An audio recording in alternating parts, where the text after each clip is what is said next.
दोस्तों इन वक्त जो मुझे सामू मुझे हथ में किताब है वो शायरी जो किताब है शायरी जो किताब है अखड़िन जे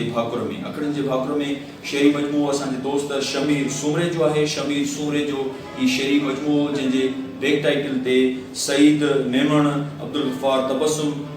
अयूब खोसो जेके टे सिंधी शायरी जा तमाम अहम नाला हवाला उन्हनि जा कमेंट्स आहिनि उन खां अलावा इन जे फ्लैप ते अंदर रिज़वान गुल जो कमेंट शामिल है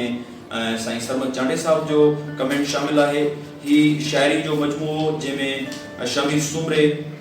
अर्पणा कई है मिठी अमर बाबा साईं के जिन प्रेर जी हीर जड़ी जिंदगी बख्शी मां रोशनी ॾांहुं रवानो थी शफ़क़ के छांव में झुमरियूं पाए माशूक हवा में झुमंदो रहियुसि। शमीर सूमरे जो ही किताब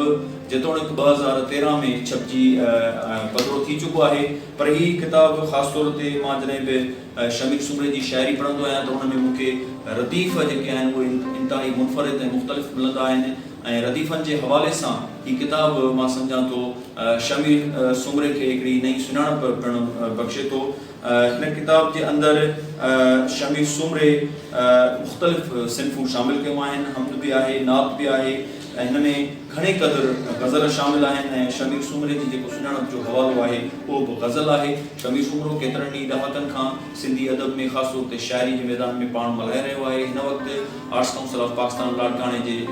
अदब शोबे जो चेयरमैन पिणु आहे। ही किताब अखड़िन जे भाकुर में संदसि शेरी मजमू है, पहिरियों शेरी मजमू है। हिन वक़्तु ॿिए शेरी मजमूए जी तैयारी में है। उम्मीद त उहो शेरी मजमू बि अव्हांखे पसंदि ईंदो, पर जेके सिंधी शायरी सां प्यार कंदड़ दोस्त आहिनि उहे हिन